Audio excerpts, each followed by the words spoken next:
Eee, berbicara tentang kerugian deh, Heeh. tadi kan udah pengalaman-pengalaman Yes yang, yes. Yang untung lah, bagusnya yang lah, bagus yang lah, untung. betul. Pengalaman buruknya deh, kita perdalam lagi soal tadi kerugian sempet 500 juta juga Yes ya. yes.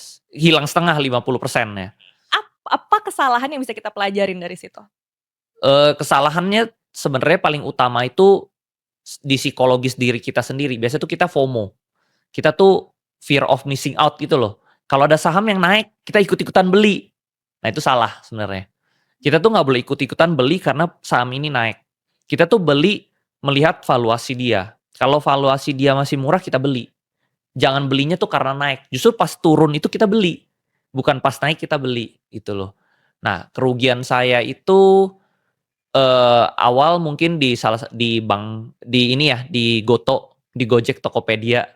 Itu mungkin cut loss terbesar saya ya. Saya mungkin nggak nyampe 1 hari saya rugi 1 miliar. Wow. Saya masuknya 10 miliar waktu itu, terus tiba-tiba karena ada berita dia mau dibeli sama TikTok. Ternyata sahamnya malah crash. Di situ saya buru-buru cut, saya buru-buru cut loss. Jadi saya kerugian bersihnya 1 miliar. Tapi saya masih bisa menyelamatkan 9M. Gitu loh. Tapi kalau saya nggak cut di hari itu, mungkin sisa uang saya tinggal sisa 2M, kerugiannya 8M mungkin. Tapi untungnya saya cut, gitu loh. Nah, berani cut itu dari pengalaman bisnis juga. Jadi dulu kan saya udah jalanin banyak bisnis. Menurut saya bisnis kalau udah nggak bagus, misalnya saat tahun ini bisnisnya bagus, tapi tahun depan bisnisnya nggak bagus, itu saatnya kita harus cut, kita harus buang, kita harus jual bisnis itu.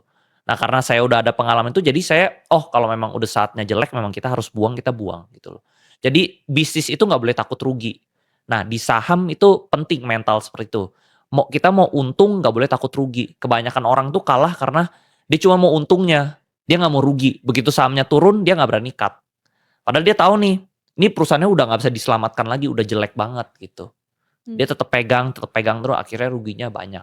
Nah kalau saya udah salah nih, saya cut gitu. Nah kedua saya pernah beli saham Bukalapak, itu juga rugi. Mmm. Itu rugi nggak nyampe 1 hari itu 500 juta. Saya cut. Itu saya belinya kalau nggak salah modalnya 1,5M, tinggal sisa 1M, 500 jutanya rugi. Gitu. Tapi kalau saya nggak cut di hari itu, mungkin uang saya tinggal sisa 200 juta kali sekarang.